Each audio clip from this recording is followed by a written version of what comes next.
আসসালামু আলাইকুম। আশা করি সবাই ভালো আছেন। আলহামদুলিল্লাহ আমি আপনাদের দয়ায় অনেক ভালো আছি। তো আমি আজকে কথা বলবো আমার যে মুরগিগুলো আছে এইগুলার বিষয়ে। আর বেশ কিছুদিন আগে শাকিল ফার্মিং এর যে শাকিল ভাই উনি একটা হচ্ছে যে ভিডিও করছিল, সেটাতে বলছিল কি জানুয়ারি, ফেব্রুয়ারি, মার্চ এই মাসগুলোতে সবার মুরগি মারা যাবে। আসলে কেন মারা যাবে বা কি জন্য মারা যাবে বা এটার প্রতিকারক কি, মানে আপনার মুরগিগুলোকে কিভাবে বাঁচাতে পারবেন এই বিষয়ে কিছু সে ক্লিয়ার করছিল না বা বলছিল না। তো যাই হোক, সেইগুলা হচ্ছে যে আসলে আমার হচ্ছে যে গ্রামে জানুয়ারির লাস্টের দিকে আমি খেয়াল করছি যে আশেপাশে সবার মুরগি রানীক্ষেতে মারা যাচ্ছে।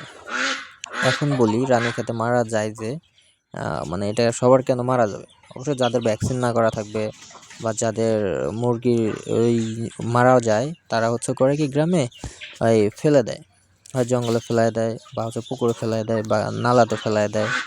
তো যাই হোক, সেইখানে ফেলায় দেওয়ার পরবর্তীতে আরেকটা সুস্থ মুরগি গিয়ে ওইটার গায়ের সাথে মানে ওইটাকে ঠোকরাঠুকরি করে বা ওরে খাওয়ার চেষ্টা করে, ফেদার খেয়ে ফেলে, যার কারণে ওই রোগটা ওই মুরগিটাতে চলে আসে, সুস্থ মুরগিটাতে।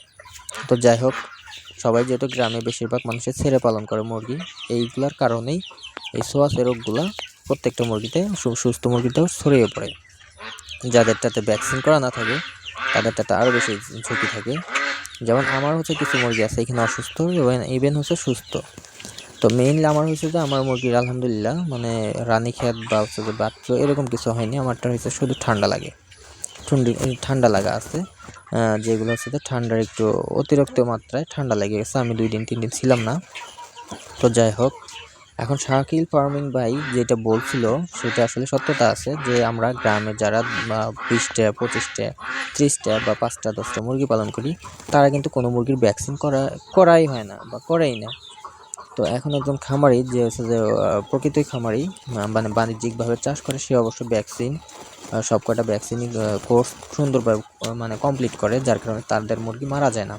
বাট এই যে 5টা 10টা বা মানে আমিষের চাহিদা পূরণ করার জন্য কিছু মুরগি পালন করে, ডিমের চাহিদা পূরণ করার জন্য, হ্যাঁ এদের মুরগি অবশ্যই মারা যাবে।